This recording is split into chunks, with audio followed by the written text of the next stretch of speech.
शिवो गुरु शिवो देवः शिवो बंधुः शरीरिणां शिव आत्मा शिवो जीवः शिवादन्यन्न किंचन। जय श्री कृष्ण मेरे परम आत्मीयजनों, कृष्ण आस्था प्रमिला चैनल पर आपका हार्दिक स्वागत करती हूँ। और आज एक बहुत ही सुंदर पौराणिक कथा लेकर के आपके समक्ष उपस्थित हूँ, जिसमें एक छोटे बच्चे की भक्ति के कारण जो बाहर से आक्रमणकारी आए हैं उन्होंने तक घुटने टेक दिए छोटे बच्चे की भक्ति को देखकर। आइए क्या है कथा श्रवण करते हैं। भगवान शिव गुरु हैं, शिव देवता हैं, शिव ही प्राणियों के बंधु हैं, शिव ही आत्मा है और शिव ही जीव है। शिव से भिन्न कुछ भी नहीं। भगवान शिव के उद्देश्य से जो कुछ भी दान जप होम किया जाता है उसका अनंत फल बताया गया है। उज्जैनी में चंद्रसेन नामक एक राजा थे। वे उसी नगर में निवास करने वाले भगवान महाकाल का पूजन करते थे। शिव के पार्षदों में अग्रगण्य तथा अमंगलों को जीतने वाले विश्व वंदित मणिभद्र जी राजा चंद्रसेन के सखा हो गए थे। उन्होंने राजा पर प्रसन्न होकर के एक समय उन्हें दिव्य चिंतामणि प्रदान की, जो कौस्तुभ मणि तथा सूर्य के समान दैदीप्यमान थी। वह देखने, सुनने अथवा ध्यान करने पर भी मनुष्यों को मनोवांछित वस्तु प्रदान करती थी। राजा उस चिंतामणि को कंठ में धारण करके जब सिंहासन पर विराजमान होते थे, तब देवताओं में सूर्य नारायण की भांति उनकी शोभा होती थी। राजा चंद्रसेन के विषय में यह बात सुन करके समस्त राजाओं के मन में उस मणि के प्रति लोभ बढ़ गया और वे क्षुब्ध रहने लगे। एक बार उन सब ने बहुत बड़ी सेना लेकर के क्रोधपूर्वक पृथ्वी को कंपित करते हुए आक्रमण किया और उज्जैनी को चारों ओर से घेर लिया। अपनी पुरी को घिरी हुई देख करके राजा चंद्रसेन भगवान महाकाल की शरण में गए और मन को संदेह रहित करके दृढ़ निश्चय के साथ उपवास पूर्वक दिन रात अनन्य भाव से भगवान गौरीपति की आराधना करने लगी। उन्हीं दिनों उस नगर में कोई ग्वालिन रहती थी, जिसके एकमात्र पुत्र था।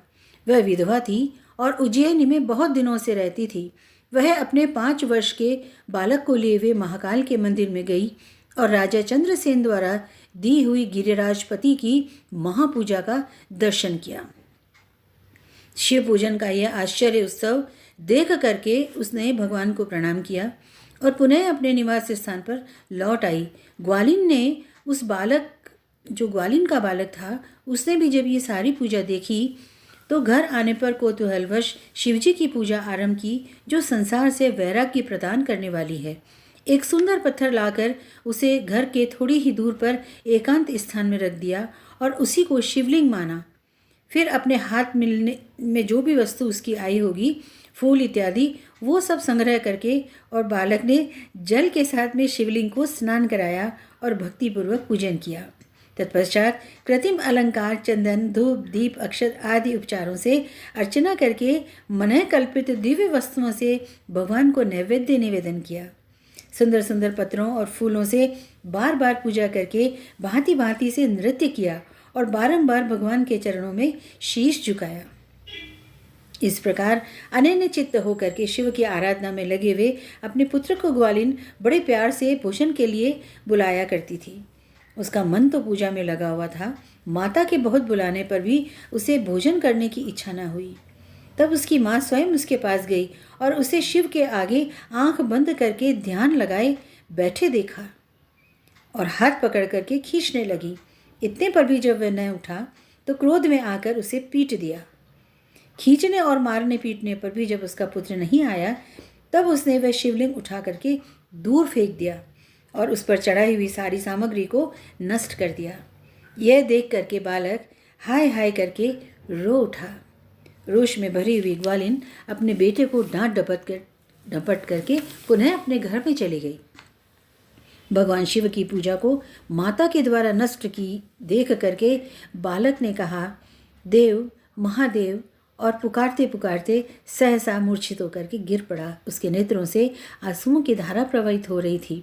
2 घड़ी बाद जब उसे चेत हुआ, तब उसने आंखें खोली और देखा कि उसका वही निवास स्थान परम सुंदर शिवालय हो गया है। मणियों के खंभे उसकी शोभा बढ़ा रहे हैं। उसके द्वार, दरवाजे, सदर फाटक सब सुवर्णमय हो गए हैं वहाँ की भूमि बहुमूल्य नीलमणि तथा हीरों की वेदिकाओं से सुशोभित हो गई। यह सब देखकर सहसा उठा और हर्ष से परमानंद के समुद्र में निमग्न सा हो गया बालक।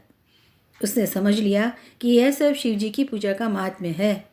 उसी के प्रभाव से यह दिव्य विभूति प्रकट हुई है। तत्पश्चात उस बालक ने अपनी माता के अपराध की शांति के लिए पृथ्वी पर मस्तक रख करके साष्टांग प्रणाम किया और इस प्रकार कहा कि हे उमापते, मेरी माता का अपराध क्षमा कीजिए। वह मूढ़ है, आपके प्रभाव को नहीं जानती। महादेव, आप उस पर प्रसन्न होइए। यदि मुझ में आपकी भक्ति से उत्पन्न हुआ कुछ भी पुण्य है तो उससे मेरी माता आपकी दया प्राप्त करे। इस प्रकार भगवान को बारंबार प्रसन्न करके उनके चरणों में मस्तक झुका करके सूर्यास्त के समय वह बालक शिवालय से बाहर निकला और उसने अपने शिविर को देखा। वह इंद्रनगर के समान शोभा पा रहा था। वहाँ सब कुछ तत्काल सुवर्णमय होकर के विचित्र वैभव से प्रकाशित होने लगा। भवन के भीतर प्रवेश करके बालक ने देखा उसकी माँ बहुमूल्य रत्नमय पलंग पर बिछी हुई श्वेत रंग की शैया पर निर्भय होकर सो रही है और उसी को याद कर रही है। उसने माता को जगाया।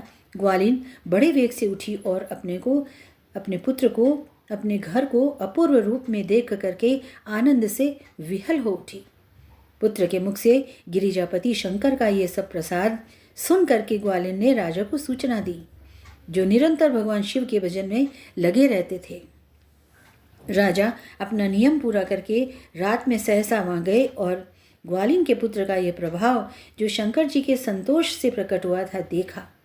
सुवर्णमय शिव मंदिर, रत्नमय शिवलिंग तथा सुंदर मणिमाणिक्य से जगमगाता हुआ ग्वालिन का महल देख करके राजा चंद्रसेन पुरोहित और मंत्रियों के साथ घड़ी दो घड़ी आश्चर्यचकित होकर परमानंद में डूबे वहीं खड़े रहे। तत्पश्चात उन्होंने नेत्रों से प्रेम के आंसू बहाते हुए ग्वालिन के उस बालक को हृदय से लगाया।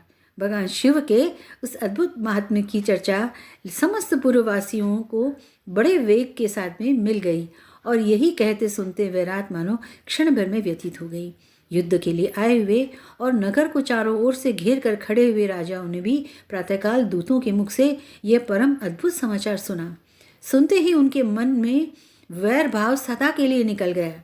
उन्होंने सहसा हथियार डाल दिए और चकित होकर के महाराज चंद्रसेन की आज्ञा से नगर में प्रवेश किया। उस रमणीय नगरी में प्रवेश करके भगवान महाकाल को प्रणाम करने के पश्चात सब राजा उस ग्वालिन के घर पर आए। वहाँ राजा चंद्रसेन ने आगे बढ़कर उनका स्वागत किया, बहुमूल्य आसनों पर बैठे और प्रीतिपूर्वक विस्मित एवं आनंदित हुए। गोप बाल सब के ऊपर कृपा करने के लिए स्वतः प्रकट हुए शिवालय और शिवलिंग का दर्शन करके सब राजाओं ने भगवान शिव को अपनी उत्तम बुद्धि समर्पित की और उनमें भक्तिपूर्वक मन लगाया। अनेकानेक मंगल कामनाओं के साथ फिर मिलते हैं अगले वीडियो में इसी प्रकार की सुंदर कथा को लेकर के।